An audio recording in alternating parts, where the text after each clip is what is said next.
ngasih mentoring terkait dengan matematika keuangan ya. Nah, untuk pembahasan yang pertama itu terkait dengan obligasi. Nah, di sini kalau yang udah gue tampilin di sini itu obligasi ini itu gue ambil dari UTS tahun UAS tahun 2021. Nah, di sini gue ngambil soal yang sekiranya nggak banyak ada di mojaku atau apa, dan gue ambil dari beberapa dari dosen juga. Ini soal simpel sih sebetulnya, tapi kalau misalkan ada yang lebih problem atau apa, kalian bisa nyari lagi di itu bit.ly-nya Kak Richard di Asis CP. Nah, langsung gambar aja. Di sini soalnya adalah a 10-year 1 billion rupiah bond was issued on Juli 15, 2020. Nah, jika kuponnya itu sebesar 10% dan itu di diskontokan atau dimajemukkan 2 kali atau J2 tuh, dan investor itu dia mengharapkan yield sebesar 12%, hitunglah terkait dengan dirty price, kemudian clean price, dan quotation of the bond pada tanggal 5 Maret 2023.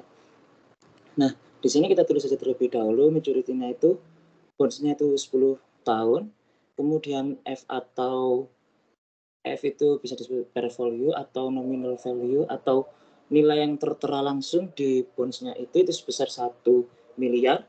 Kemudian bonds itu di-issue pada 15 Juli 2020 dan tingkat kupon itu sebesar 10%. Tapi ada tulisan J itu berarti dimajemukkan 2 kali, jadi 2 bulan. 6 bulan maksudnya. Dalam setahun itu di pemberian kuponnya itu dilakukan selama 2 kali. Nah, di sini berarti C selama 1 tahun itu 10 sehingga per semesternya atau per 6 bulan itu 5% dan yield-nya itu sebesar 12%. Nah, di sini kalau untuk mencari dirty price itu sebenarnya rumus dirty price itu yang udah aku tulis di bawah ini itu, dirty price itu merupakan clean price ditambah dengan bunga yang masih harus dibayar. Nah, clean price sendiri itu apa sih? Clean price sendiri itu dia itu sebenarnya nilai nominal dari bonds itu atau nilai yang tertera di surat obligasi itu, yaitu sebesar 1 miliar rupiah. Nah, jadi di sini untuk mencari dirty price-nya, karena clean price-nya udah ketemu, sehingga kita cukup nyari bunga yang masih harus dibayarnya. Nah, untuk mencari bunga yang masih harus dibayar itu, kita pahami dulu kalau kupon itu kan dibayarkan 2 kali dalam setahun. Nah, jadi rumusnya itu kita kalikan J2-nya, yaitu kupon yang sebesar 1 miliar itu kita kalikan dengan 5%. Jadi bunga itu setiap 6 bulan itu dibayarkan sebesar 50 juta. Nah, 50 juta itu kan tiap 6 bulan. Caranya adalah kita cari kupon per 1 harinya itu berapa. Nah, dalam 6 bulan itu kan sekitar 180 hari. Jadi, di sini kupon selama 6 bulan itu kita bagi dengan 180 hari itu kita dapatkan sebesar 277.778. Nah, terus dari kupon seharinya sebesar 177.778 itu kan di bulan ini itu kan seperti kayak dihitung gitu kan ya.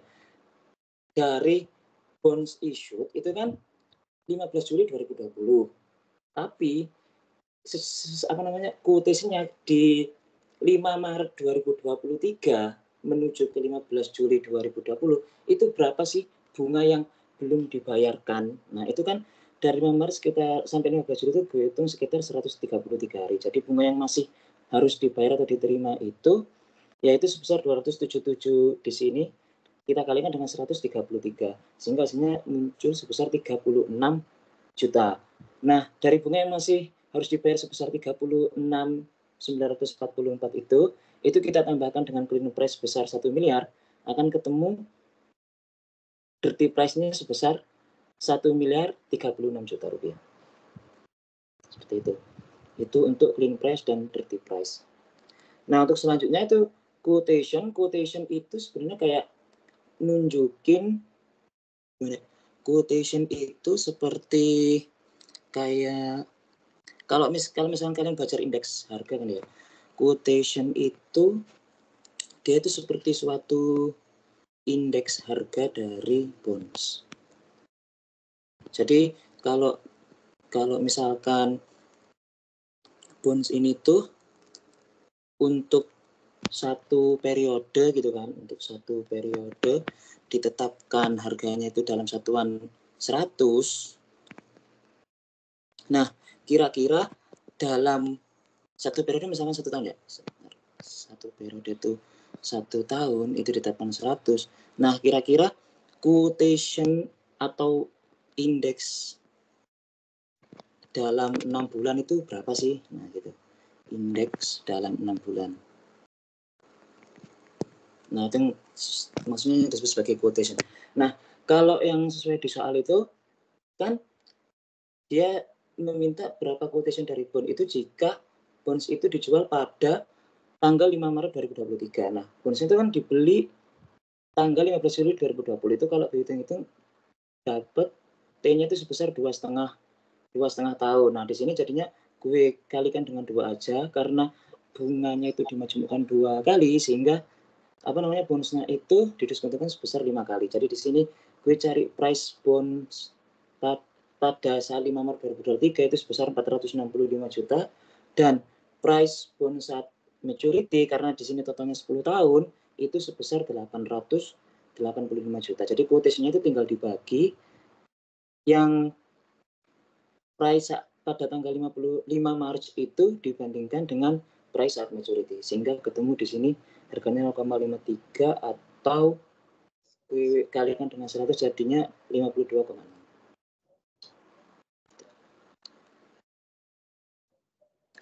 Oke, gue lanjut soal selanjutnya ya.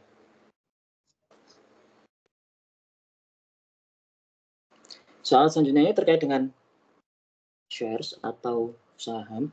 Sebetulnya kalau saham itu gimana ya? Saham itu soalnya kalau misal muncul di ujian tuh sama gitu, polanya tuh sama gitu. Selalu diminta berapa price dari suatu saham mungkin dalam 5 tahun yang akan datang, kemudian dalam perpetuity atau yang kita sebut sebagai tahunnya itu tak terbatas. Nah, kalau di soal ini itu, gue langsung bahas di soal yang A, PT Abadi Semesta itu recently paid 200 annual dividend on its ordinary share. Nah, di sini karena ada keterangan recently paid, sehingga dividennya itu kita tulis sebagai D0 sebesar Rp200. Terus di sini dividennya itu naik pada tingkat rata-rata sebesar 10% per tahun. Nah, G-nya dijelaskan di sini 10% per tahun dan G-nya G-nya cuma dikasih 10% per tahun dan nggak ada kayak ketentuan kayak misalkan G-nya dari 1 sampai 3, 1 sampai 5 atau tahun keberapa. Nah, sehingga jadi di sini rumusnya nanti agak lebih simpel. Terus share di sini itu dia baru dijual dengan harga Rp10.000. Nah, kalau G-nya itu nggak diketahui banyak, cuma 1, berarti kan kita menggunakan rumus di sini P0 itu kan sama dengan D1 dibagi K minus G. Kalau misalkan nggak ada G-nya, berarti cuma P0 sama dengan D1 per K gitu doang kan. Nah, karena diketahui G, jadi kita bolak-balikin aja. Karena yang diminta itu return, berarti kita harus mencari K-nya kan. Sehingga P0-nya di sini tuh kita turunkan ke bawah. Kemudian D1-nya tuh D0-nya kan 200, tapi kan rumusnya kan D1, sehingga D0-nya itu harus kita buat untuk periode berikutnya, sehingga 200 itu kita kalikan dengan 10%, jadinya D1-nya itu 220. Nah, di sini D1 kita masukkan 220, P0 10.000, penyebut itu kita operasi matematika ya, sehingga ketemu di sini K-nya itu sebesar 12,2%. Seperti itu. Kalau saham tuh rata-rata soalnya gini semua sih, kayak suruh menjabarkan nanti ketemu K-nya atau diskontonya R, itu simbol yang sama, terus G-nya itu mungkin dalam beberapa tahun itu ada 3 atau 4, kemudian pokoknya ada banyak lah ya kalau misalkan saham itu. Tapi konsepnya itu biasanya ya cuma suruh mencari price-nya, kalau nggak price-nya cuma diskon rate-nya seperti itu. Kemudian untuk soal yang B, itu PT Senjakala itu adalah sebuah perusahaan yang baru saja berdiri. The company is planning on increasing its annual dividend by 15% per tahun. Nah, kalau ini kan dijelasin tuh, kalau dalam 4 tahun dalam 4 tahun awal-awal itu gain-nya itu kan sebesar 15%. Dan ternyata untuk tahun kelima dan setelahnya ternyata growth-nya itu minus 6%. Maksudnya turun, growth-nya itu turun. Ini berarti bahwa kalau 6% itu turun per year thereafter, itu menunjukkan bahwa berarti 6% di sini tuh kita sebut sebagai growth perpetuity. Maksudnya growth yang tanpa batas gitu ya. Nah, terus di sini dijelaskan juga bahwa perusahaan itu baru saja membayar dividen sebesar 200. Sehingga di nilai kita masukkan 200 dan what is the current value of one share of this stock if the required rate of return is 14%. Nah, di sini K-nya kan 11K atau diskon rate-nya sebesar 14%. Nah, kalau G-nya itu mungkin diketahui 2 atau ya kalau 2 biasanya di bukunya Prof. Budi itu kan ada rumusnya tuh. Tapi gua pribadi sih sebenarnya males ya kalau pakai rumus yang super normal growth di buku itu. Gue sukanya kayak gini. Gue jabarin ke dalam bentuk tabel. Kayak misalkan ini kan dalam 4 tahun nih. Gue masukkan aja pertama itu dalam tahun pertama, kedua, ketiga, dan keempat. Nah, di sini gue masukin tahun ke-1 dividennya berapa sih? Berarti 200 itu gue kalikan dengan G1 15% ketemu 230. Tahun kedua ketemu 265 dan seterusnya. Kemudian di tiap-tiap dividen ini itu gue present value in ketemu 202, 204, 205, 207. Nah, di sini setelah habis tahun keempat kan tahun kelima. Nah, tahun kelima di sini itu cari dividen di tahun kelima untuk bisa mendapatkan nilai P4-nya. Jadi kalau misalkan di sini gue tambahin bentar.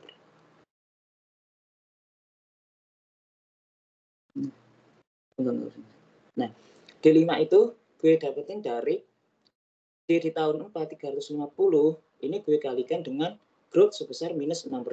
Sehingga di sini gue ketemu sebesar 329. Nah, dari 329 D5 ini gue mencari P4 dengan rumus seperti ini, itu ketemu hasilnya sebesar 1644. Nah, dari nilai sebesar 1644 ini itu ini gue present value in sebesar 973. Jadi kalau gampangnya di sini sih. P4 datanya itu diambil dari D5 sebesar 329, present value-nya ketemu 1644. Nah, di sini kalian juga bisa langsung ditotalin aja. Total dari semua PV.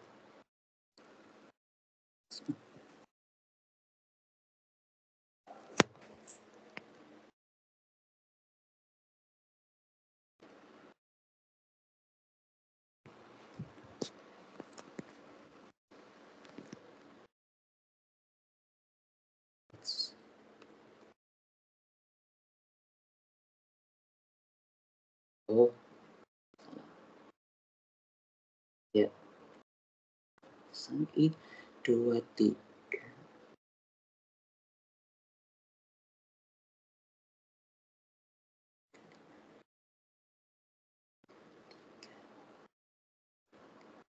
Oh ya, salah yang benar 973.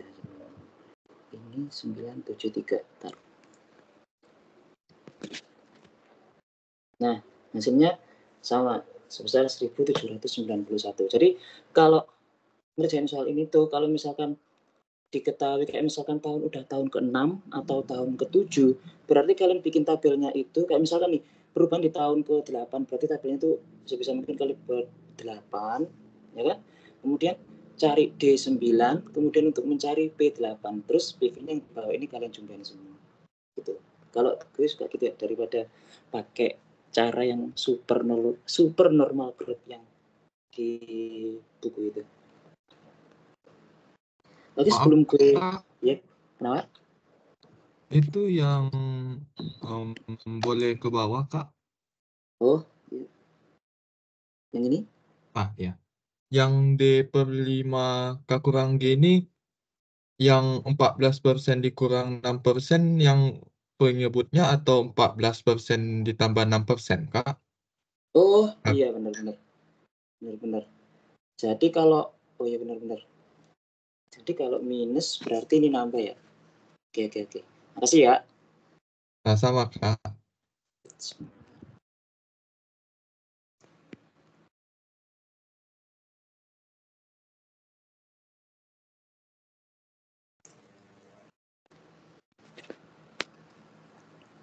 Oke.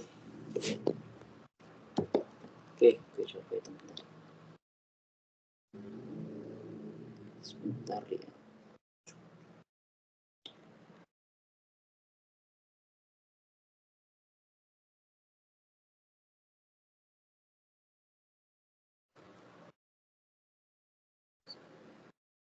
Oh iya, benar.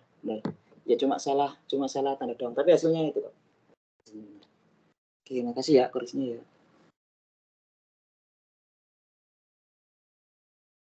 Oke, langsung gue lanjut aja ya ke soal yang A1.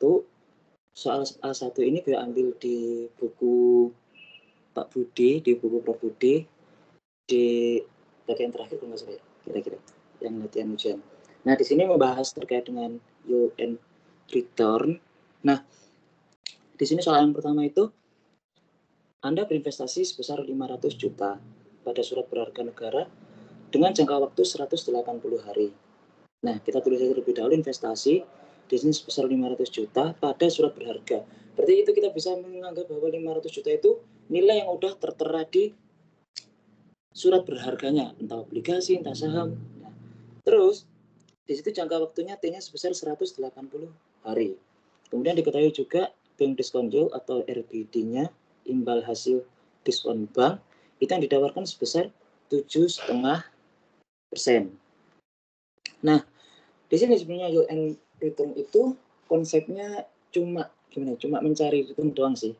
Kalau dari segi aku dulu belajar itu, kalau kalian paham rumus satu dari RBD doang, terus kalian tahu konsep bahwa RBD itu rumusnya adalah seperti ini ya, D sama dengan D per F dikali 360 per T.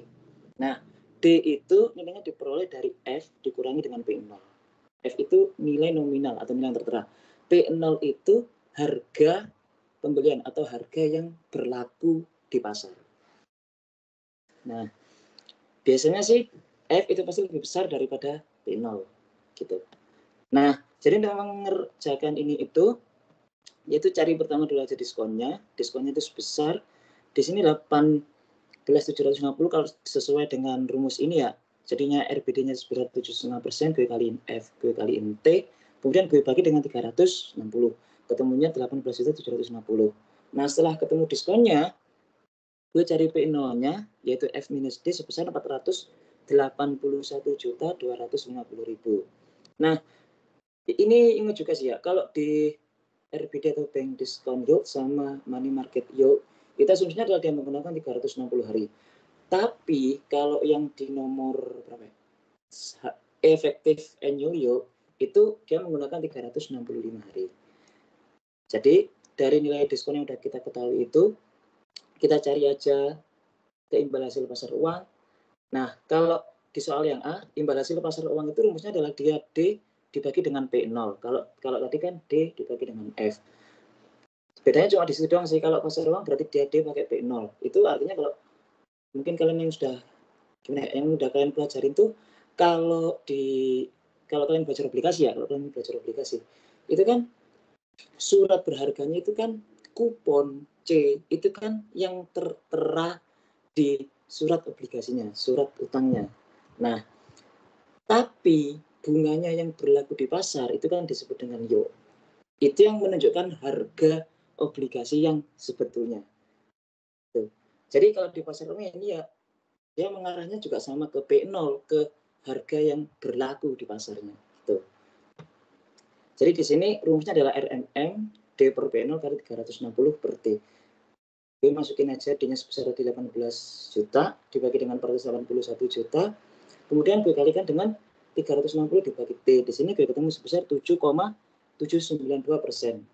Nah, kalau RMM sama P bank diskon itu dia satuannya sama, yaitu yield.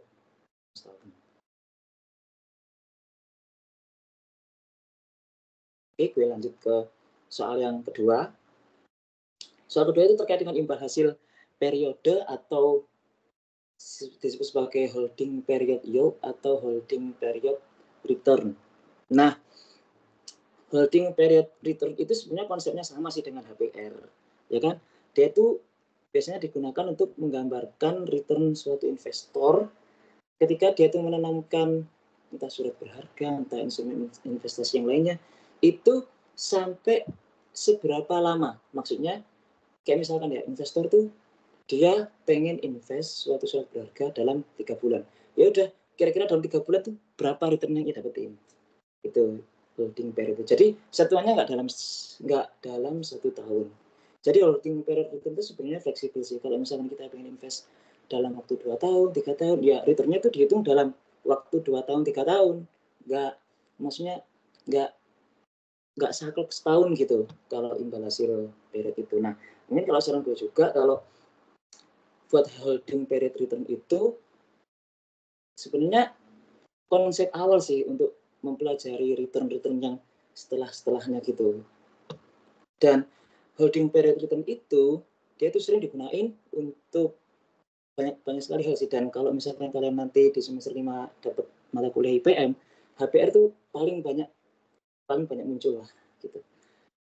Nah, di sini rumus HPR itu kan cuma dihitung dari perubahan harganya, yaitu harga nilai jatuh temponya dikurangi dengan harga saat ini, ya kan? Nah, berarti di sini itu holding period return cuma menentukan perubahan harga. Kalau misalkan di kasus saham, biasanya HPR itu dia menghitung 2, yaitu dari capital gain atau perubahan harganya. Yang kedua itu dari dividennya. Gitu. Jadi ada 2 komponen. Kalau di soal ini cuma 1, yaitu dari perubahan harganya doang. Jadi di sini itu rumusnya adalah holding period yield itu sama dengan P1 kurang P0 dibagi dengan P0. Nah, P0 itu kan harga yang berlaku di pasar dan berlakunya saat ini. Nah, kalau kalian menghitung-hitung juga bonds terkait dengan amortisasi. Kalau kalian amortisasi itu kan biasanya suruh mencari price-nya saat ini, terus entah nilainya itu nambah atau apa dalam tabel itu kan. Kalau misalkan dia premium, berarti dia itu akan turun sampai nilainya tertera atau sama dengan nominalnya. Nah, jadi di sini itu P0 itu harga sekarang, P1 itu kita ibaratkan sebagai nilai jatuh tempo atau nilai nominal yang berlaku di surat obligasi itu tadi. Jadi di sini dalam konteks ini adalah P1 bisa kita samakan dengan F, sehingga di sini holding period return itu bisa kita turunkan menjadi F dikurang P0 sama dengan P0. Di sini hasilnya ketemunya sih 3,9% dalam 180 hari.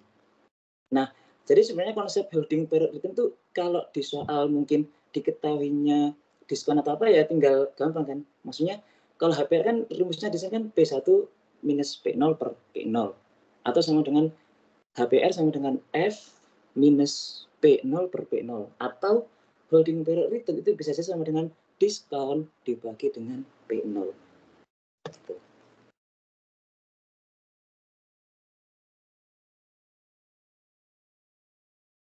Jadi kalau misalkan udah diketahui HPR-nya kemudian disuruh mencari imbal hasil pasar uang, berarti gampang dong.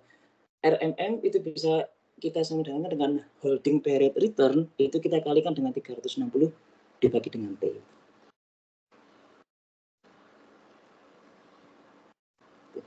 Kita menurunkan aja.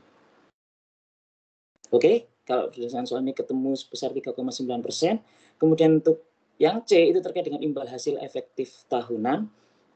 Nah, kalau yang C ini itu imbal hasil efektif tahunan itu terkait dengan bagaimana kita istilahnya adalah membuat HPR itu seolah-olah period dalam 1 tahun. Jadi rumusnya itu sebenarnya menggunakan konsep geometrik di sini. 1 ditambah holding period yield pangkat 365 dibagi dengan T minus 1. Nah, di sini udah gue masukin juga 1 ditambah 3,9%, gue pangkatin 365 dibagi dengan T-nya di sini itu sebesar 180 hari. Sehingga ketemu HPR yang tadinya 180, kalau disetahunkan itu menjadi 8,06%.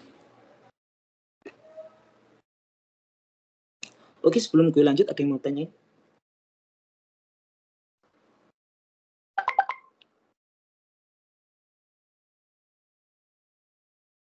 Oke, gue lanjut soal yang berikutnya ya. Nah ya, ya ini bahas yield ya. Kalau return nggak gue masukin, tapi mungkin disclaimer aja kalau return itu dibagi dua ya kan. Ada yang return arithmetic sama geometrik.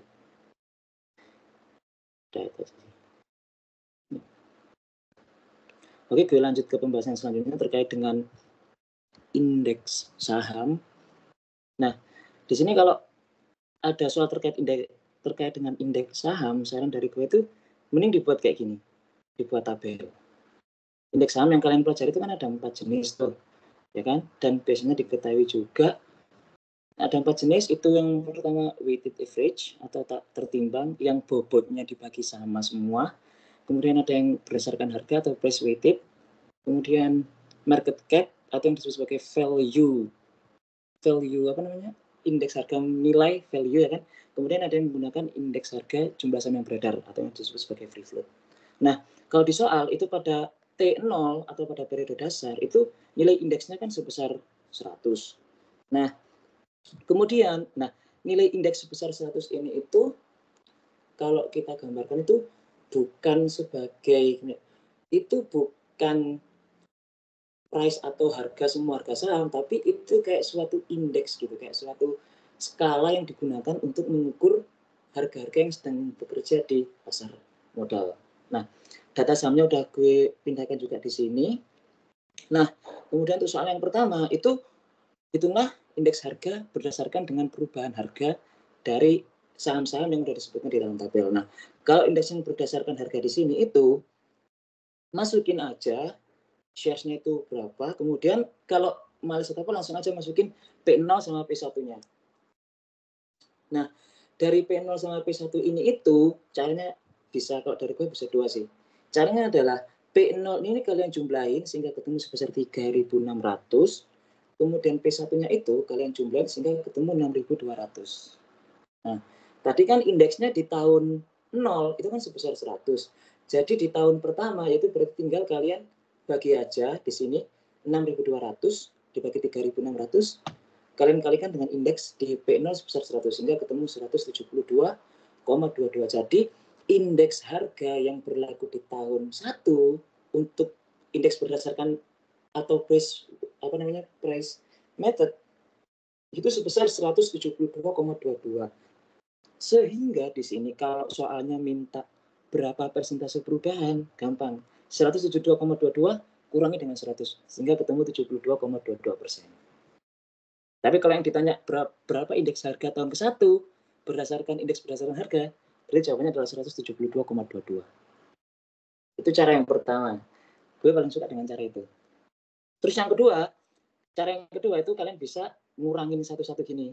P1 kurangi P0, 600.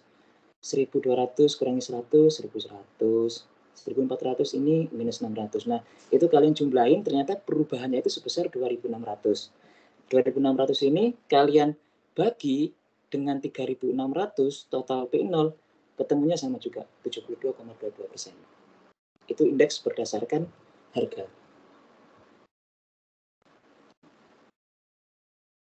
Oke, gue lanjut ke yang soal kedua, itu indeks berdasarkan kapitalisasi pasar atau market cap. Indeks berdasarkan kapitalisasi pasar itu kalau mungkin di soal itu namanya itu sama dengan indeks berdasarkan nilai dari suatu saham. Jadi ngambil datanya itu kalau di dalam tabel ini itu ya, dalam tabel kalian ngambilnya yang jumlah saham tercatat itu untuk market cap. Karena market cap itu sebenarnya kayak suatu perusahaan, dia itu diberi dia itu diberi kesempatan oleh bursa efek untuk menerbitkan saham sebesar berapa. Jadi kalau misalkan di perusahaan, contohnya aja kayak misalkan Unilever, dia dikasih izin sama bursa untuk mengeluarkan saham sebesar mungkin secara total 500 juta gitu ya, 500 juta lembar saham. Tapi Unilevernya itu mungkin dia ngeluarin cuma 200 atau 300. Nah, itu yang disebut sebagai jumlah saham yang beredar. Tapi kalau berdasarkan market cap, itu kalian masukin yang semuanya atau authorized shares-nya itu. Nah, mungkin sebagai pengetahuan aja kalau market cap itu menjadi dasar bagi apa namanya? Perhitungan IHSG di Indonesia. Jadi indeks harga saham gabungan itu dia itu menggunakan perhitungan pakai market cap. Oke, gue langsung masukin aja di sini authorized shares-nya itu sebesar ini. Kemudian kalian masukin kolom P0 dan P1. Setelah itu kalian masukin V0-nya sebesar ini, kemudian V1-nya sebesar ini. Nah, setelah ketemu nilai V0 sama V1 ini itu, ya caranya balik sama juga sih. V0-nya gue tambahin sebesar 43.600, kemudian V1-nya gue tambahin ketemu 65.200. Nah, indeks di tahun 0, 100, indeks di tahun kedua tinggal dengan cara yang sama sehingga gue dapetin 149,54. Sehingga indeks perubahan indeksnya itu sebesar 49,54%. Itu cara yang pertama. Cara kedua sama juga sih kayak tadi, V1 kurangin V0 di saham AADC, di saham Play.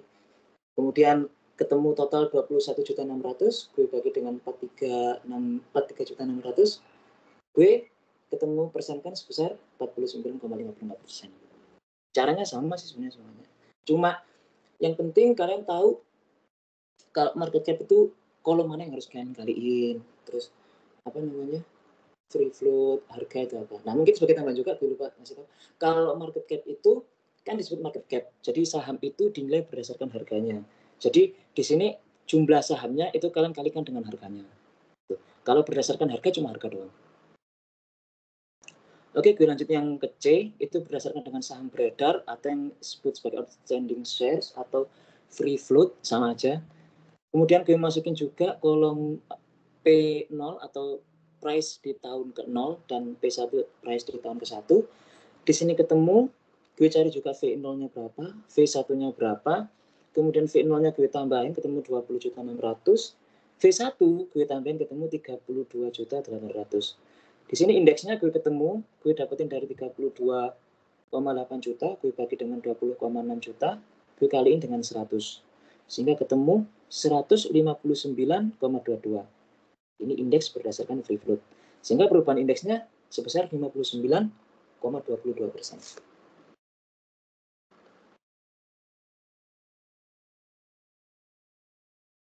Lagi sebelum gue lanjut, ada yang mau tanyain atau ada yang bingung?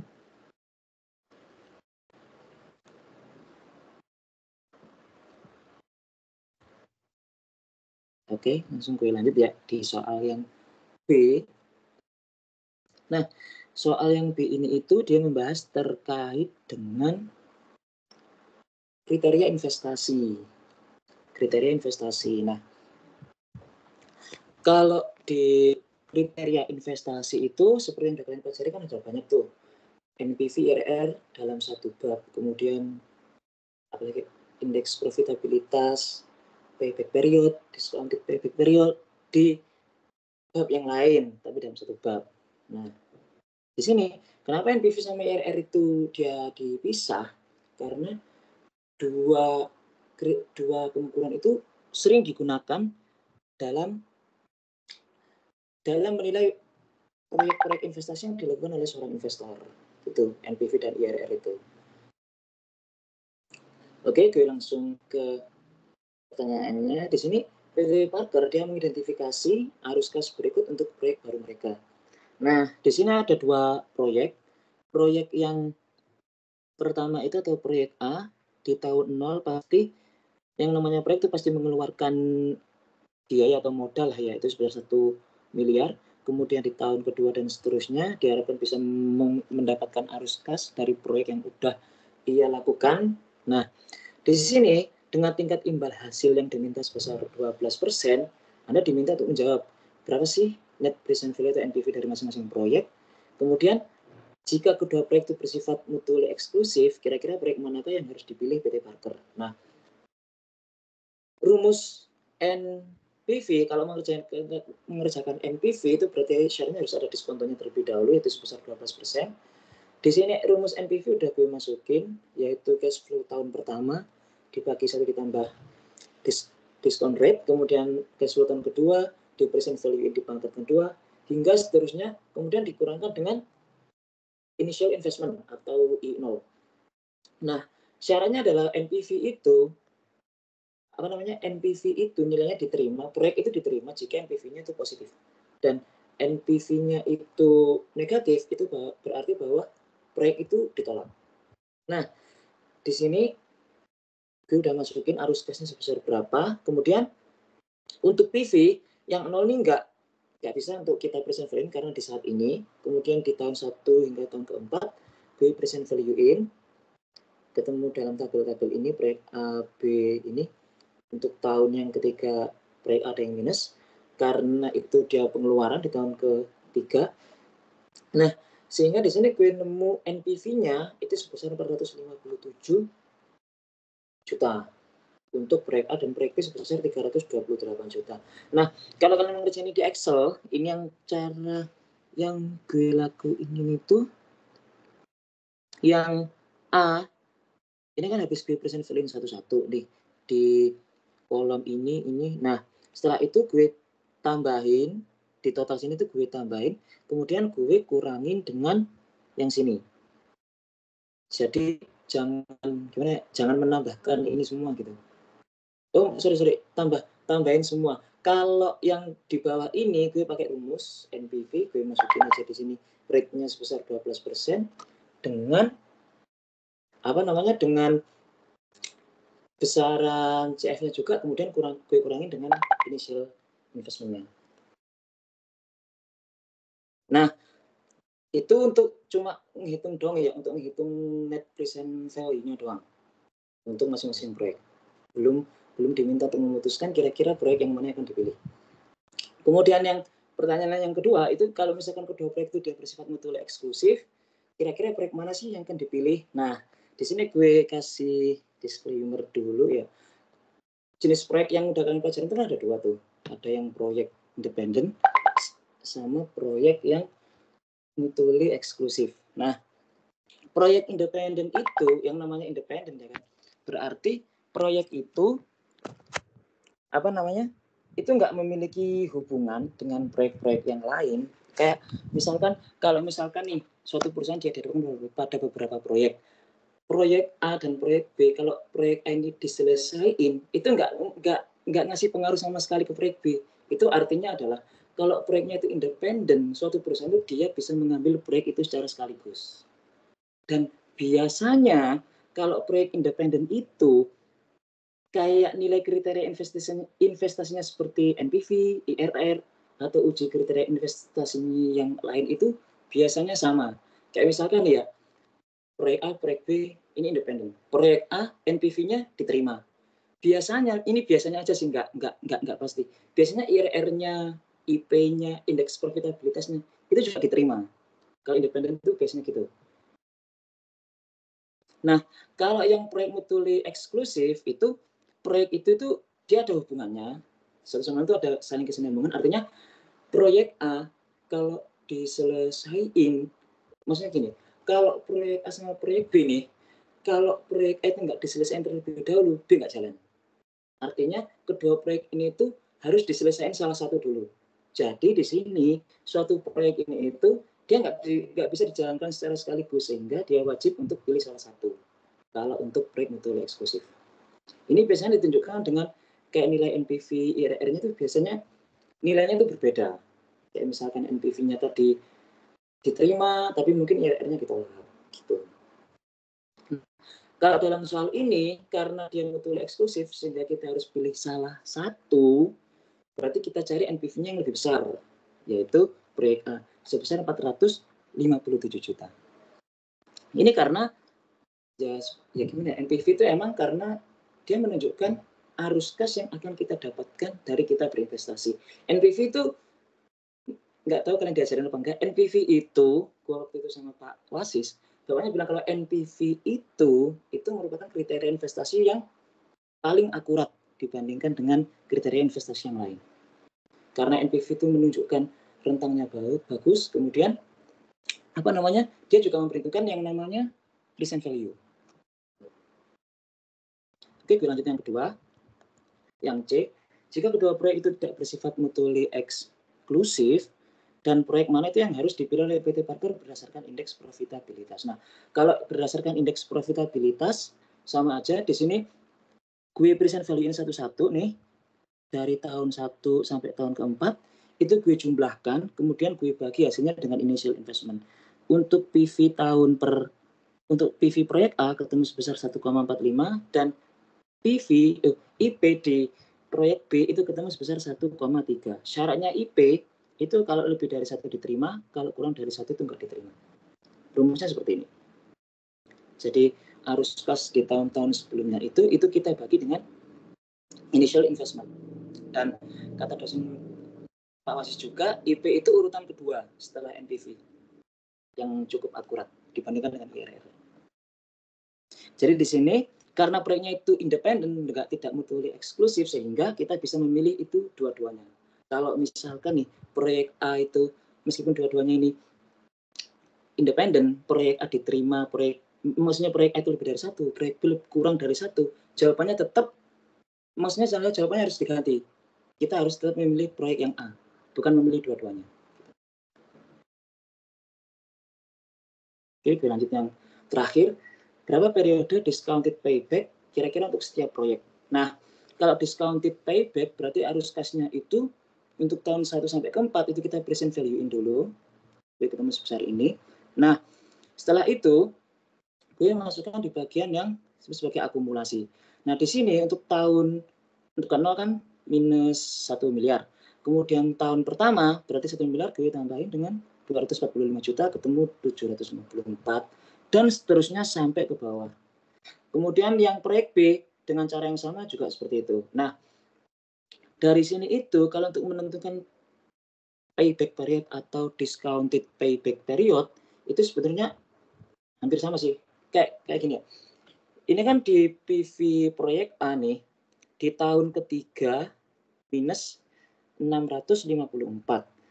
Di tahun keempat ternyata udah positif, berarti proyek ini itu maksudnya udah bisa memberikan kas positif kepada kita itu dimulainya pada tahun ketiga, tapi berapa bulan? Di tahun keempatnya berapa bulan? Nah, jadi kalau misalkan ini tuh gue masukin 3 tahun, kemudian 0,58 ini gue dapetin nilainya dari itu.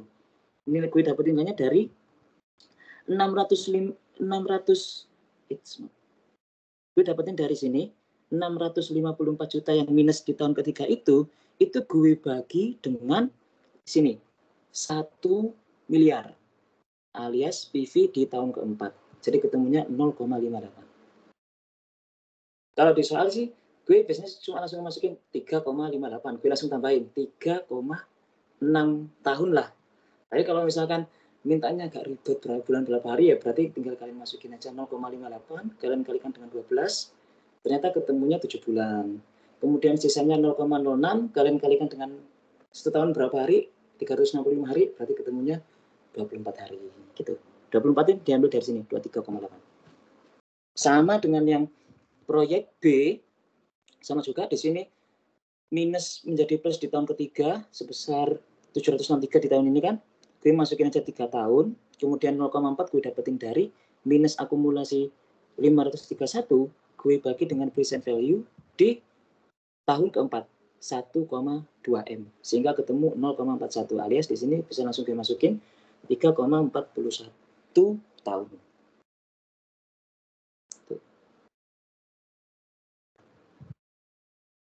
Kalau discounted PV-in dulu ya kalau discounted tuh. Tapi kalau yang enggak discounted alias payback period doang, langsung kalian jumlahin aja ke bagian akumulasi. Kayak misalkan ini kalau misalkan payback period lo ya ini minus 1M, kemudian kalian tambahin langsung dengan 275. Jadi hasilnya enggak 754. Kalau payback period gitu. Kalau discounted berarti PV di tahun 1 sampai 4 kalian present value dulu.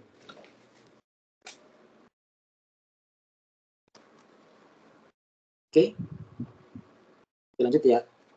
Soal C.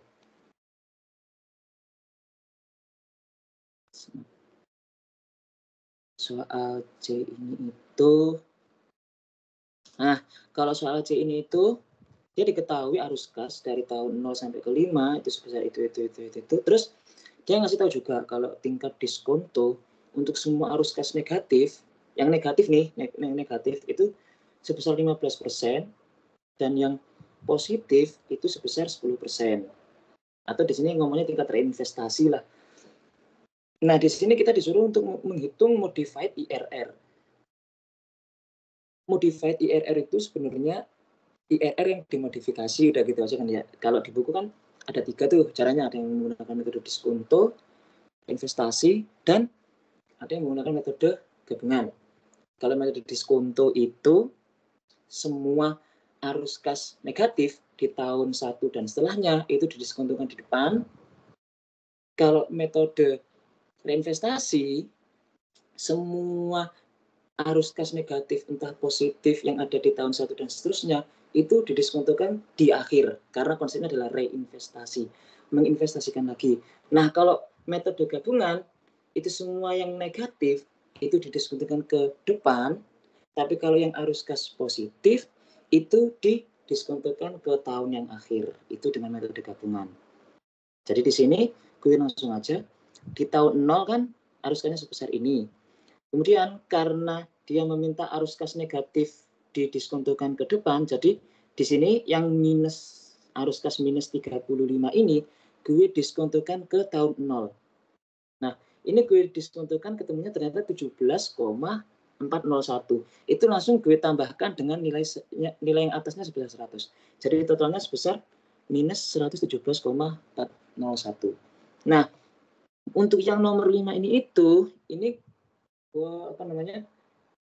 bukan diskontonya, apa maksud gue adalah cari future value-nya. Jadi di sini tuh ini kan 17,401 ini tuh gue dapetin dari ini. 100 ditambah 35 itu gue present value, alias 35 gue bagi dengan 1 ditambah, karena ini negatif gue masukkan 15%, gue pangkatkan dengan 5. Kenapa? Karena ini dari tahun kelima. Kalau misalkan dari tahun ketiga berarti present value-nya harus dari 3 ke 0, berarti gue pangkatkan dengan 3, seperti itu. Nah, kalau yang ini berarti gue future value in 35 tahun ke 1 ke 5 berarti ada 4, kemudian 2 ke 5 pangkat 3, 35 kali 1 plus 10 ya, kalau CF positif pakai 10, gue pangkatkan 2, kalau 4 gue future value in tapi pangkatkan 1, sehingga secara total gue ketemu 178,679. Nah, dari sini karena yang diminta IRR sebenarnya agak susah kan ya. Tapi untungnya di sini tadi itu karena ini cuma 2 arus kas, cuma 0 sama 5, berarti di sini gue bisa memasukin nih, kalau melihat rumus ini ya, kalian langsungin aja CF5 per 1 ditambah IRR pangkat 5 itu minus I0 sama dengan 0. Bisa saja CF5 per 1. CF5 di sini kan 178 per 1 plus IRR pangkat 5 itu sama dengan 117,401. Jadi secara matematiknya agak gampang ya kalau yang investasi ini. Jadi ketemu di sini sebesar 0,0873 alias 8,76%. MIRR itu sebenarnya metode yang menurutku cukup baik dibandingkan dengan IRR, karena kalau misalnya kita lihat rumus ini kan nyari IRR di setiap CF kan agak lucu juga ya, kalau misalkan arus kasnya panjang, kemudian kalau dihitung dengan tangan manual di ujian itu agak susah gitu kan, kalau misalkan apalagi kalau offline. Kalau dengan menggunakan metode ini gampang. Gitu.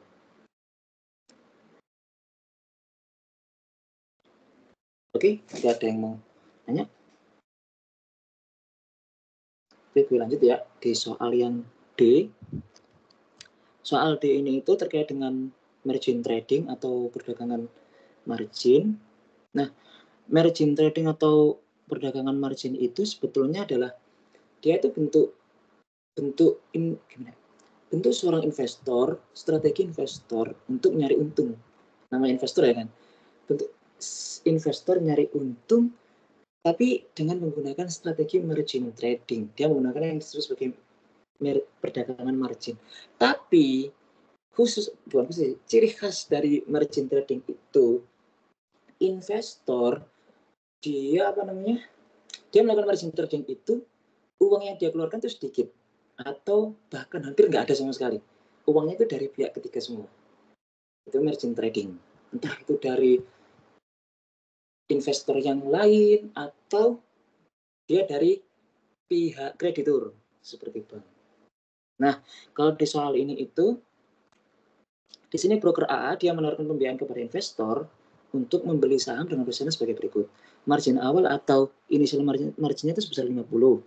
Kemudian margin call-nya 25%. Nah, di sini juga udah dijelaskan kalau jika investor mengalami margin call, ini sebenarnya implisitnya adalah mengalami margin call atau di bawah margin call, maka dia harus menyetor sejumlah dana untuk melunasi sebagian utangnya dan mengembalikan posisinya ke margin awal. Jadi di sini kalau misalkan posisi marginnya itu margin call ke bawah, dia itu harus menambah dananya ke margin awal. Itu udah diketahui di soal. Tapi biasanya nih, kalau yang seperti yang udah kita pelajari, kalau entah dia udah ke margin call atau ke bawah, biasanya kan setorannya kan sampai pada margin call lagi gitu. Tapi kalau khusus di soal ini kayaknya langsung ke margin awal. Terus di sini adalah Anda membeli 10.000 saham ABC dengan harga 5.000 per saham dengan menggunakan fasilitas margin. Nah, karena di sini nggak ada istilah atau nggak ada kata-kata short sell. Short sell itu seperti investor itu dia investasi, tapi duitnya dari bank. Jadi hampir sebagian besar uangnya itu, hampir sebagian investasinya itu seolah-olah atas nama bank karena dananya itu dari bank. Dia cuma mengotak-atik dana bank untuk bisa untung pada diri dia sendiri gitu. Karena ini nggak ada short sell, berarti ini dari pihak investor lain gitu. Nah, di sini saham yang diberi itu sebesar 10.000, kemudian harganya 5.000. Nah, jadi kondisi awalnya itu kalau nggak short selling seperti yang udah disebutkan, kalau short selling itu dari pihak kreditur. Jadi Jadi portofolionya itu ada di sisi aset. Ini kita tambahin deh, aset portofolio. Nah, di sini gue dapetin dari jumlah saham 10.000 gue kaliin dengan 5.000 sehingga ketemu 50.000.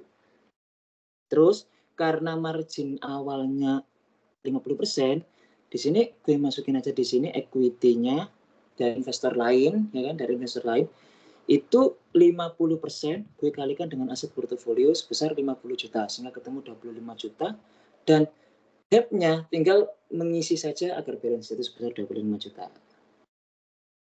Ini jadinya margin account-nya. Kalau trading biasa, maksudnya kalau margin trading biasa itu equity bagi dengan asetnya. Bagi dengan aset 50 juta. Nah, ini 0,5 atau ya 50% lah ya. Nah, 50%. Nah, terus pertanyaan pertama itu kira-kira pada harga berapa sih saham itu margin account-nya tuh margin call. Nah, margin account-nya di sini tuh margin call kan sebesar 25%. Nah, kalau gua ngomongin dulu ini dengan cepat, pakai rumus-rumus gini itu, kalau trading biasa, harga saat margin call-nya, ya udahlah, maksudnya gue pahamin dulu tuh variabelnya. Di rumus itu ada 3, yaitu harga saham awal, margin call. Cara gue pahamin gitu. Gimana sih rumusnya kalau saat pada margin call? Berarti saat margin call, ketiga variabel ini itu, cara gue mikirnya cepat tuh, dikurangin. Gitu. Jadi harga saham awal gue kali dengan 1 dikurang margin awal, gue bagi dengan 1 dikurang margin call. Tapi kalau nanti kasus short sell yang ini ditambah. Jadi pahamnya variabelnya dulu harga saham awal, margin call. Kalau trading biasa berarti dikurang. Jadi di sini gue hitung, gue ketemu sebesar 3.333 untuk harga saham saat margin call. Gue masukin aja harga saham awalnya sebesar 5.000, gue kalikan dengan 1 minus margin awal 50%, gue bagi dengan 1 minus 25%. Ketemu sebesar 3.333. 33.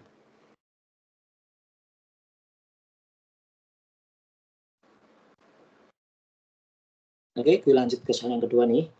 Jika harga saham ABC itu turun menjadi 3.000, kira-kira berapa nilai dana yang harus Anda setorkan? Nah, kalau perdagangan margin trading biasa, ketika harga saham itu turun, berarti portofolio aset itu kan sama nilainya kan juga akan turun. Maaf, di sini salah.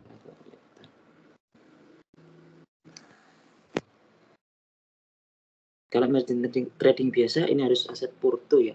Kalau short sale ini jadi cash. Nah, di sini aset portofolio karena P-nya turun 3.000 sehingga aset portofolionya menjadi 30 juta. Nah, di sini debt portofolio posisinya itu tetap ya kan? Karena bahasanya itu kalau misalkan kita invest debt ini enggak, utang ini bukan sumber utama kita. Jadi di perdagangan margin trading biasa nilainya tetap, kemudian equity-nya itu kita dapatkan dari 30 juta, kita kurangin 25 juta, ketemu 5 juta. Nah, ternyata setelah kita hitung margin account-nya itu, dia cuma 17% kita dapatkan dari 5 juta dibagi dengan 30 juta. Nah, dari 17% ini itu, gue udah tulis juga di sini, karena margin call itu sampai 17% di bawah margin call, investor itu perlu store dana hingga mencapai margin awal. Nah, ini margin awal karena ketentuan yang ada di soal. Kalau misalkan di soal itu nggak ada ketentuan hingga margin awal, berarti sampai 25% saja, sampai margin call saja gitu. Gue masukin di sini margin account gue seolah buat 50%, karena rumusnya tadi equity per aset, sehingga 5 juta ditambah X dibagi dengan 30 juta, di sini X ketemu 10 juta. Jadi di sini investor itu dia perlu menambah sebesar 10 juta agar margin account-nya itu balik lagi ke margin awalnya sebesar 50%. Sehingga neraca akhir di sini yaitu aset portofolionya tetap sebesar 30 juta, debt-nya sebesar 25 juta, dan equity-nya menjadi 15 juta. Sehingga margin account-nya balik lagi ke 50%.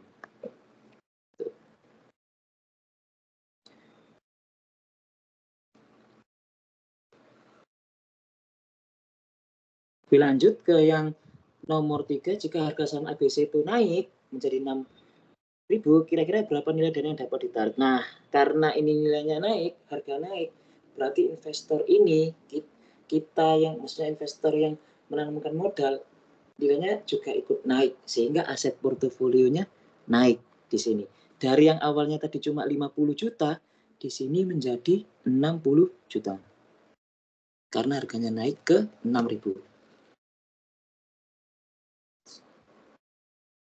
Nah, harga naik menjadi 60 juta.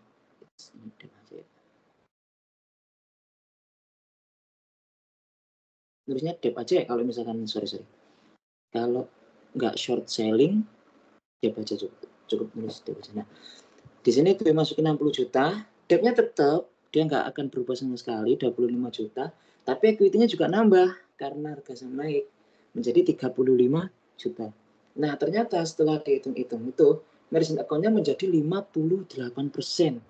Cukup tinggi juga tuh dari ketentuan margin awalnya cuma sebesar 50%. Nah, sehingga di sini karena margin call-nya itu mencapai 58%, investor di sini dia dapat melakukan penarikan dana. Ya, ini bisa disebut sebagai untungnya lah ya bagi dia gitu.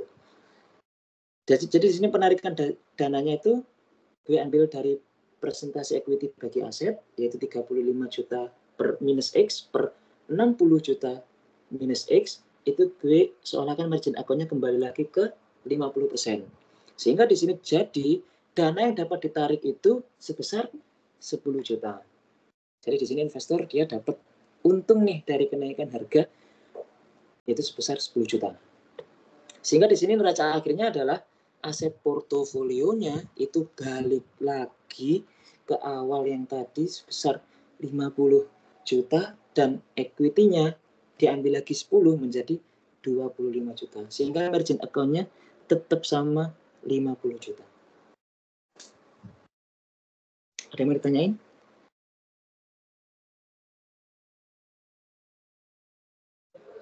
Oke, aman ya? Oke, lanjut ke yang kedua. margin trading juga.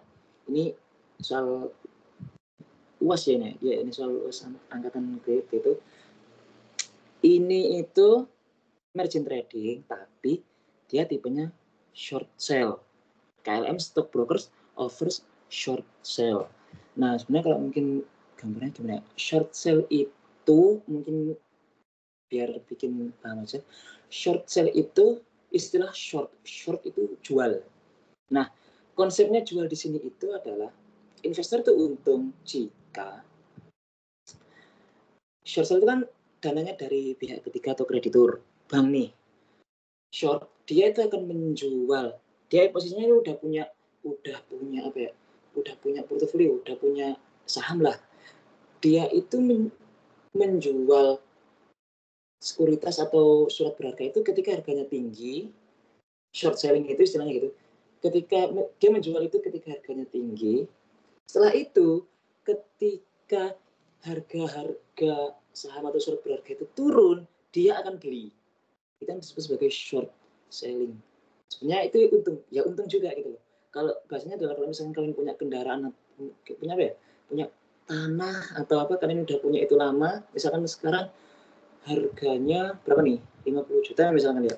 Kalian jual 50 juta. Ternyata entah tahun berapa atau berapa harganya harga tanah yang sama kayak punya kalian dulu waktu itu mungkin luasnya sama atau apa turun. Nah, kemudian kalian beli itu. Nah, itu sebenarnya kalian juga masih tetap untung dari itu.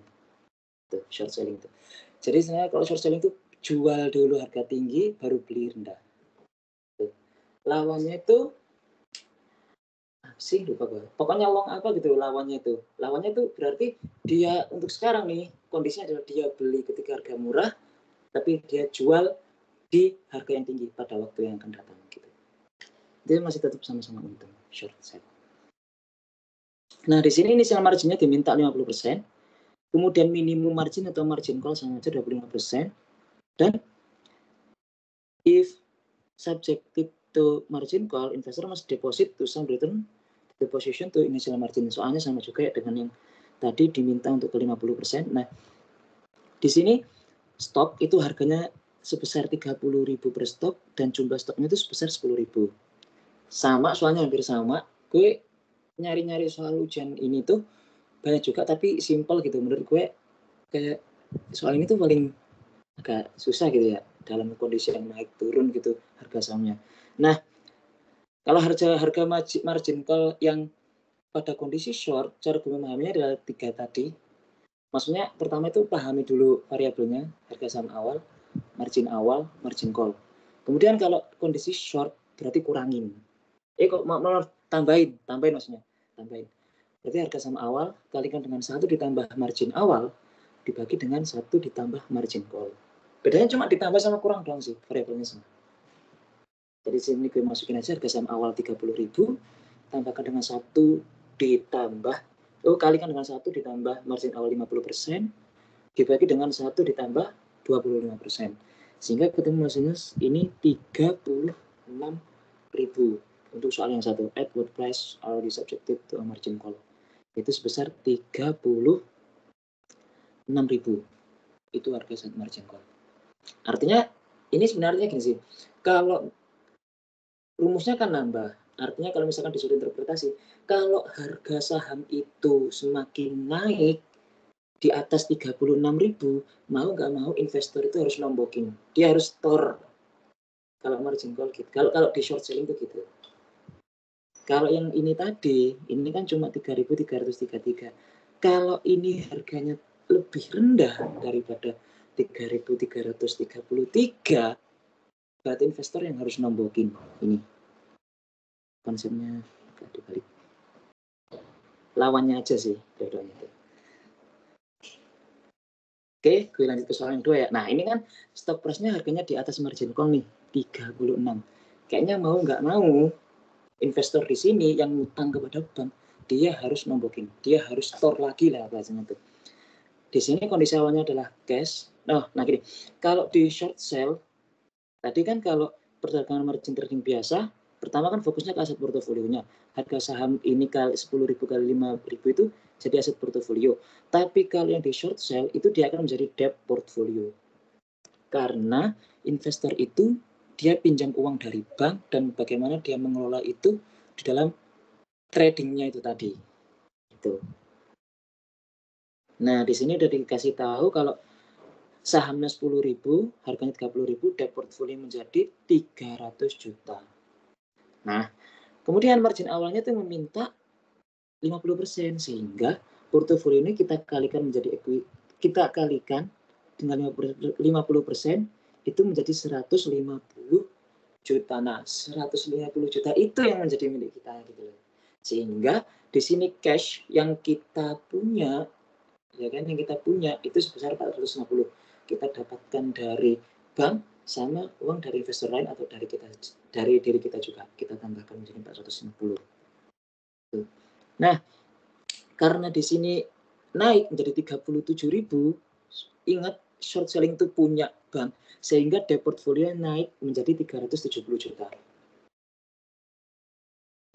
Karena ini naik 370, 80 juta itu kita dapatkan dari ini. Awalnya kan 370 nih, ini X-nya gue hapus dulu deh. Nah, awalnya kan gini. 80 juta itu kita dapetin dari 450 cash ini, kita kurangin dengan 370, sehingga ketemu 80 juta. Gitu. Nah, karena margin akunnya ini kayaknya udah itu deh.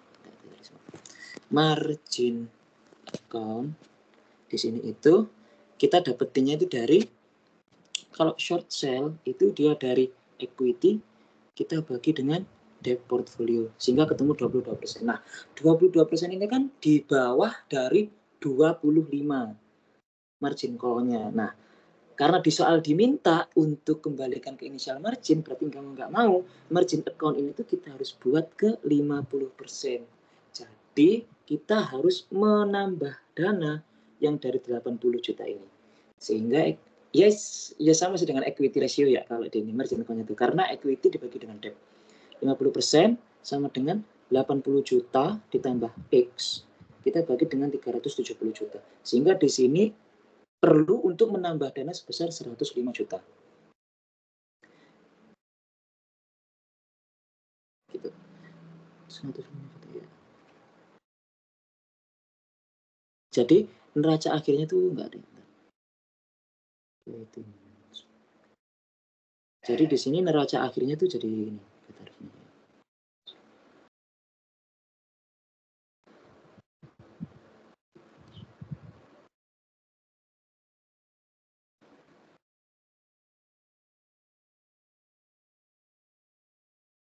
Nah, di sini dia harus nambah 105 juta.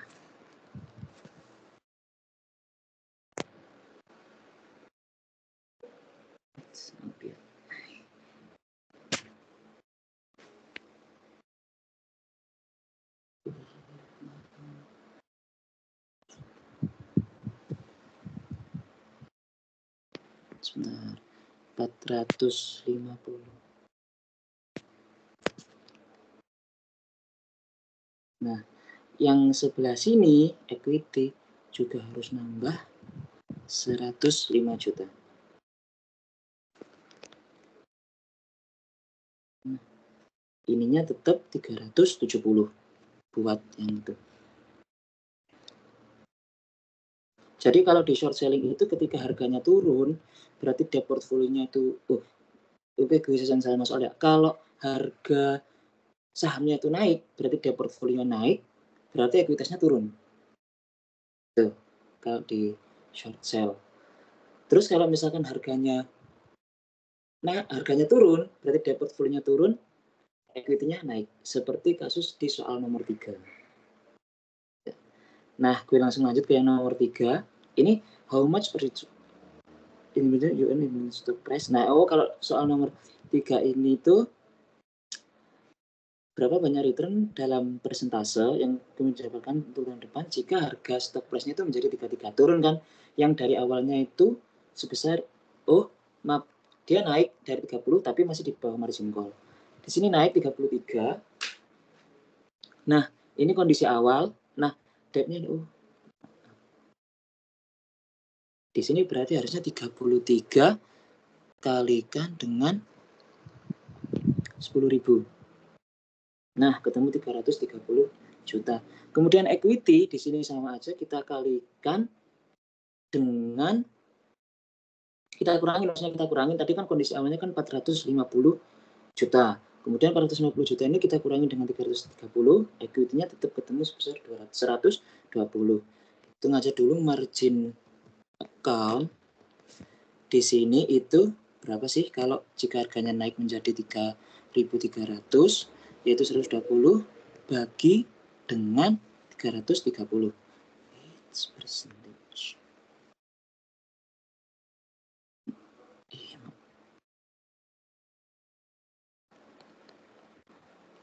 Nah, di sini ternyata 36% dan dia maksudnya masih di atas margin call. Nah, di sini ternyata yang diminta itu kira-kira berapa sih return yang didapatkan. Nah, return ini berarti dia didapatkan dari awalnya ekuitasnya itu kan 150, ya kan? Kemudian karena harga naik 33, debt portfolio naik kan menjadi 330, sehingga mau nggak mau ekuitasnya turunnya menjadi 120. Sehingga kan ini kan ngomongin punya kita nih ekuitas, sehingga ekuitas di sini itu turun dari 120 kita kurangkan dengan 150, ketemunya di sini adalah minus 30 juta. Sehingga loss-nya berarti tinggal ngitung aja. Minus 30 juta kita bagi dengan 150 juta. Awalnya maksudnya kita bagi dengan awalnya. Sehingga loss atau return yang kita dapatkan itu ternyata minus sebesar 20%. Itu untuk loss-nya.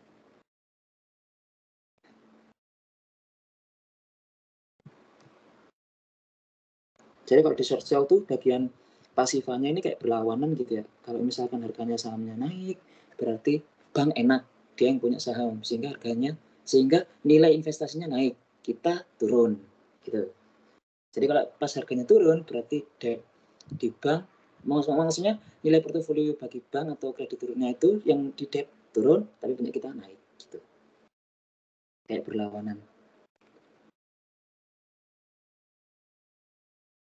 Oke.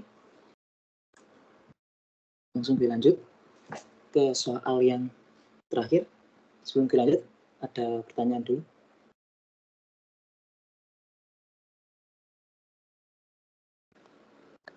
Oke, ya. Lanjut ke soal yang terakhir, soal yang kelima. Nah, ini sebetulnya gue juga nyari-nyari ya kan, soal terkait dengan foreign exchange ini tuh. Dan foreign exchange yang ini menurut gue yang paling enak sih ya, karena soal ini tuh menurut gue lengkap dibanding yang waktu gue UAS dulu. Itu agak lebih simpel dibanding ini. Jadi artinya adalah kalau misalkan kayaknya paham ini, kerjaan ini, karena yang kerjaan yang soal waktu gue itu lebih gampang gitu. Nah, di sini itu kondisi awalnya nih, itu Miss Riz Indira itu dia memiliki uang 2 miliar secara cash, dan dia itu pengen berinvestasi di instrumen luar negeri, ya, entah itu falas atau obligasi. Nah, kalau di alternatif 2 itu obligasi yang dimiliki oleh pemerintah Jepang.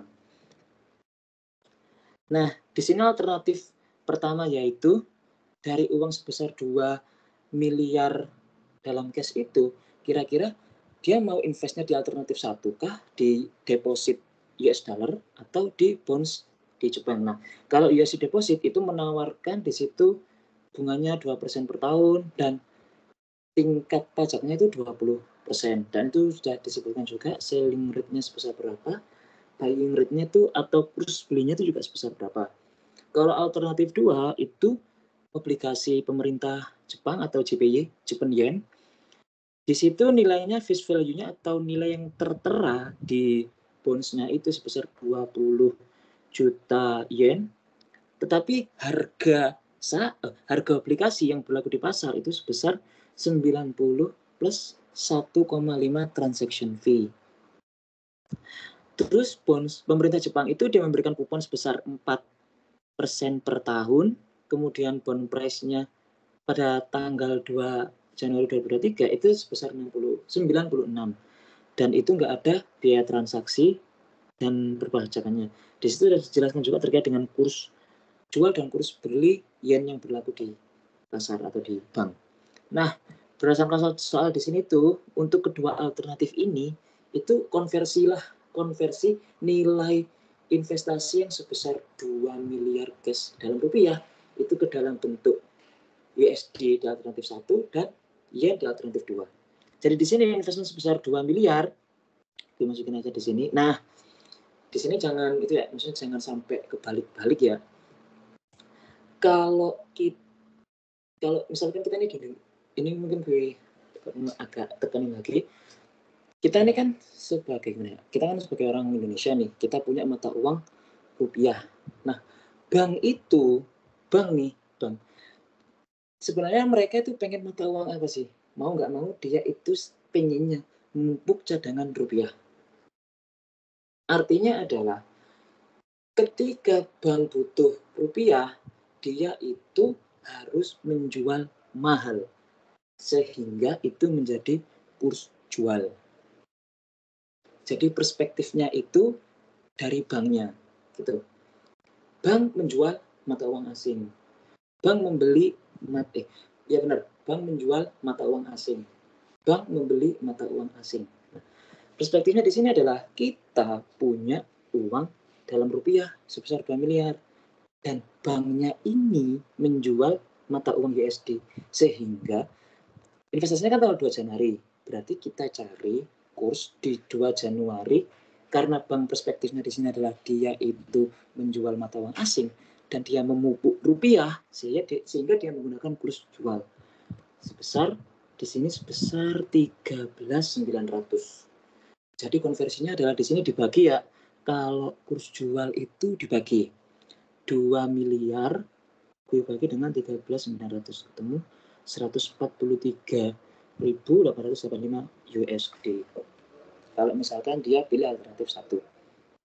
Nah, kalau pilih alternatif 2 itu udah nggak pakai yang investasi tadi, dia konsepnya menggunakan face value dari bonds. Karena face value bonds itu dia menunjukkan gimana? Dia bukan face value, maaf. Dia menggunakan harga bonds yang berlaku di pasar. Jadi untuk alternatif 2 kita tidak menggunakan besaran investasi sebesar 2 miliar. Gitu. Jadi di sini itu masukin aja face value sebesar 20 juta yen. Terus 20 juta itu kan tertera.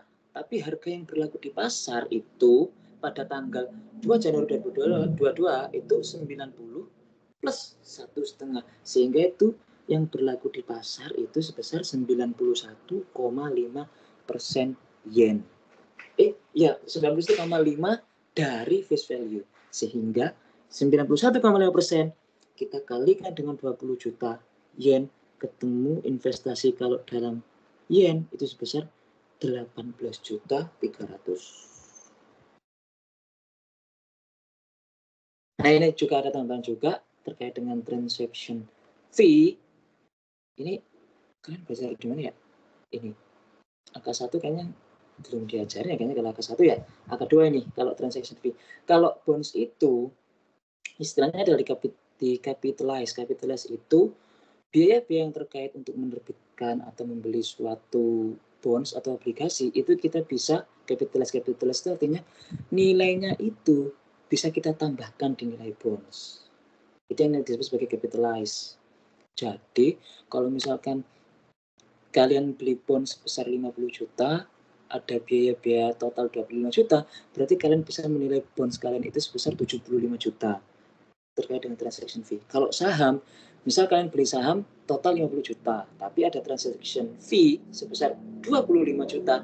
25 juta itu kalian nggak boleh masukkan ke bagian saham. Kalian masukkan itu sebagai beban di laporan laba rugi.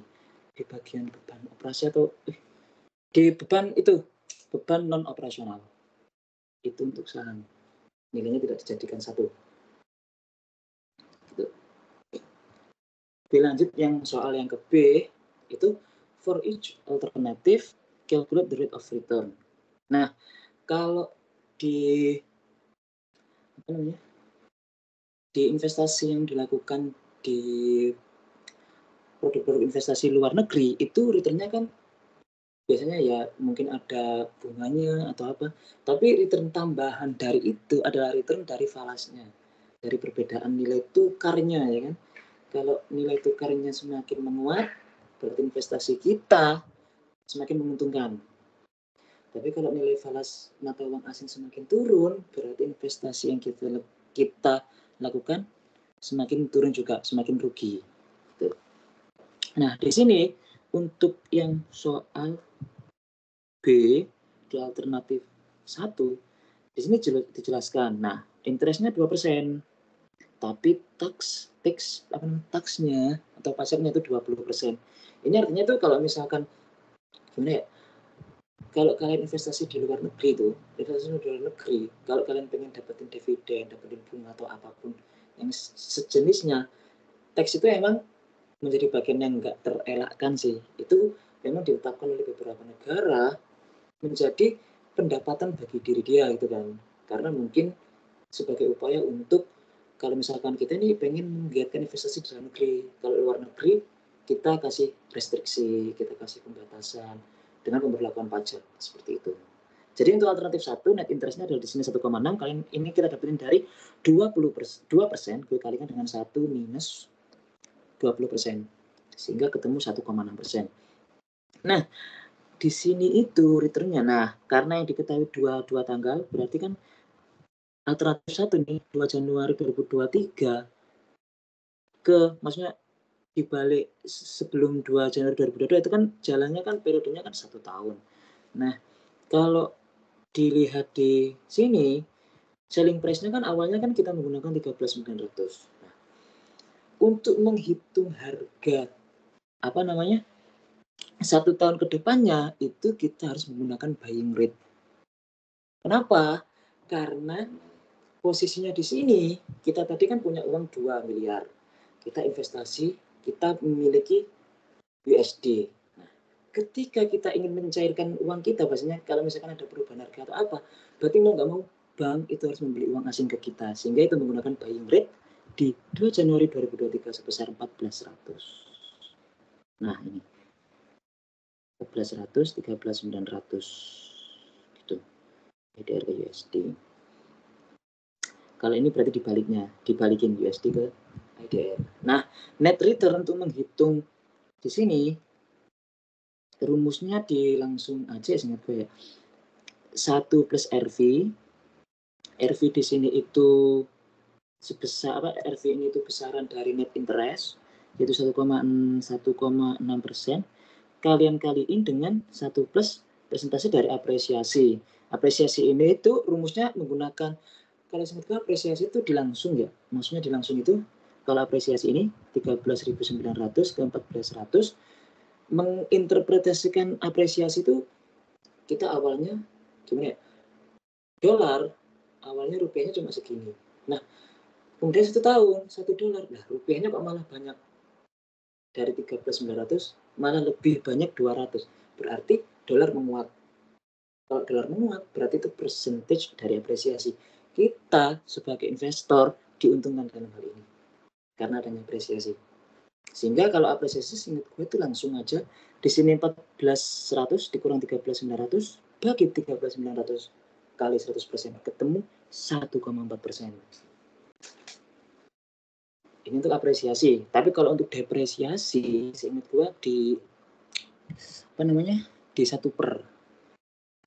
per buying rate-nya, kemudian dikurang 1 per selling price-nya dibagi dengan 1 per selling price kaliin dengan 100. Itu kalau depresiasi. Nah, kalau untuk net return-nya langsungin aja di sini, ini konsepnya kayak return geometrik ya. 1 ditambah percentage dikali 1 ditambah percentage kemudian kurangi dengan 1. Ketemu net return sebesar 3,06% di sini returnnya secara keseluruhan. Kalau misalkan dia nggak ngemasukin interest, ya berarti tinggal 1,14% kalikan 1 ditambah 1,4% kurangin dengan 1. Nah, ini 44 sah. Ini untuk apresiasi. Apresiasi maksudnya untuk alternatif 1. Kalau untuk alternatif yang kedua, nah ini yang udah gue sebutin tadi ya, di holding period return. Tadi kalau di holding period yield maksudnya, holding period yield-nya itu cuma perubahan harga. Kalau di bonds itu ada dua. Di sini, nah, capital gain sama kupon. Pembandingnya sama, P0, pembandingnya tetap sama, P0. Kalau saham, capital gain tambahkan dengan dividen. Gitu. Net interest. Jadi di sini kenapa kok dia pakai holding period? Dia kalau holding period itu nggak peduli 1 tahun, 2 tahun nggak peduli. Di sini udah dijelasin 2 Januari 2023 price-nya 96. Tetapi pada saat P0 price-nya itu 90 ditambah 1,5, 91,5. Kuponnya 4. Sehingga holding period dari capital gain 96 kurangi 91,5 di per 91,5 ditambahkan dengan kupon 4 per 91,5 ternyata total interest atau total return dari bonds-nya doang. Ini nggak ngomongin pertukarannya, ini belum pertukaran, ini masih bonds-nya doang, itu 9,29%. Nah, ini rumusnya di sini nih kalau saham. Net interest, capital gain, dividen. Pakai D dia. Kalau kalau saham. Nah, di sini seperti yang dijelasin tadi, pertama kita lihat selling price-nya dulu. Kalau kalau yen 109, buying rate-nya ternyata 98. Nah, perspektifnya adalah Jepang awalnya yen nih awalnya dari 1 yen nih kita ngeluarin rupiah 109. Ternyata 1 tahun 1 yen kita ngeluarinnya cuma sedikit. Berarti mau nggak mau rupiah kita menguat, yen kita turun. Berarti di sini kita investasi dalam bentuk yen. Yen mengalami depresiasi. Nah, rumusnya, sini gue itu. Ya. 1 per sini gue. Jadi ketemu depresiasi Jepang terhadap, maksudnya yen terhadap rupiah itu sebesar minus 0,09%. Net return sama. Kita ambil dari RV, RV-nya sebesar 9,25%, kemudian depresiasinya dari pertukaran, maksudnya perubahan nilai tukar 10,09. Kita kurangi dengan 1 sehingga net return-nya sebesar minus 1,74%. Mau nggak mau sebagai seorang investor kita harus pilih mending yang alternatif 1 daripada yang alternatif 2 karena return-nya negatif. Ini mungkin digambarkan dari apa kok dia menjadi negatif? Karena bonds-nya aja gimana ya? Bonds-nya tinggi 9,29, tapi depresiasinya jauh lebih tinggi sehingga net return-nya jadi negatif. Kalau misalkan ini alternatif 1 dia jadi depresiasi, tapi mungkin atau apa dia di bawah, dia minus tapi nggak nilainya nggak menghapus atau tidak bisa mengungguli dari net interest, ya mungkin masih bisa diterima juga gitu.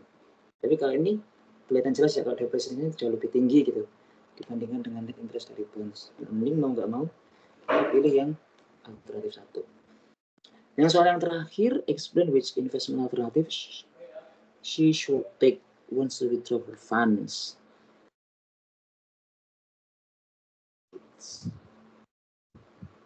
Nah, di sini udah langsung kejauh ya. Kalau Mistress Indira itu emang seharusnya lebih baik dia mengambil yang 3,06%. Kenapa? Ya karena return-nya tuh positif gitu loh. Dia invest, uangnya malah nambah. Kalau yang di bonds, dia invest 100, malah jadi 98. Nah, malah rugi nggak tuh?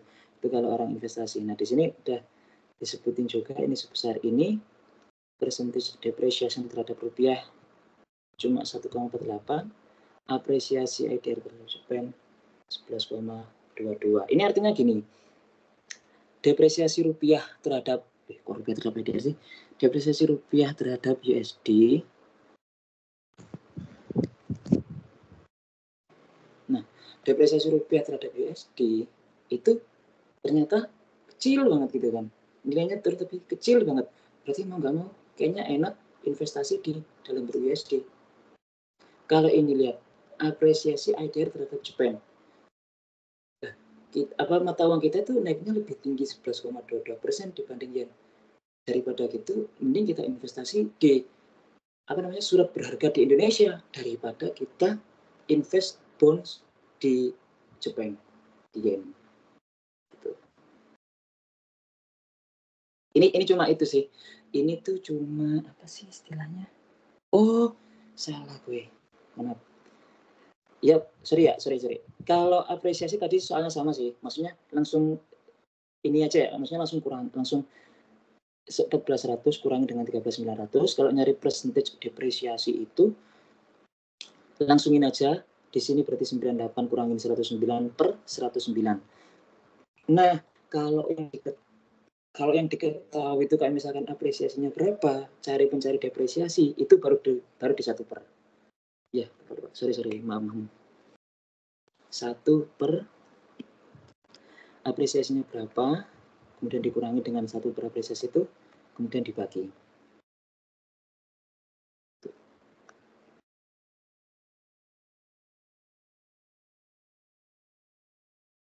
Oke, itu sekian dari gua. Kira-kira apa ada yang ingin tanyain dari kalian? Atau ada yang masih bingung?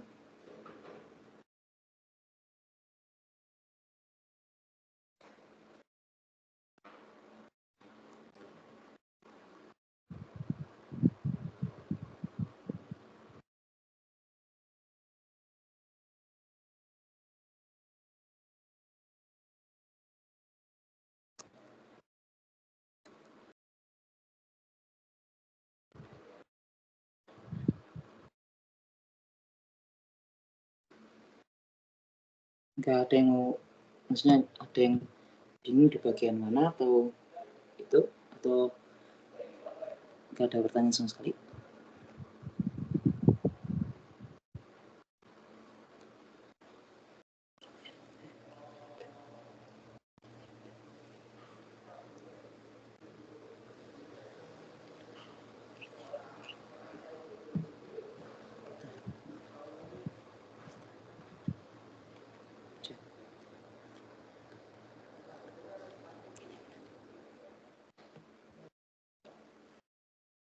Oke.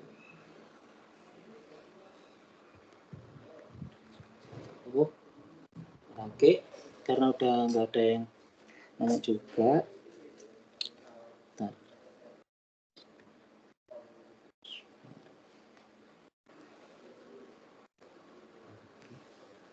Ini karena udah nggak ada yang nanya juga dan sepertinya udah paham semua. Gue harap semoga sekalian lancar-lancar.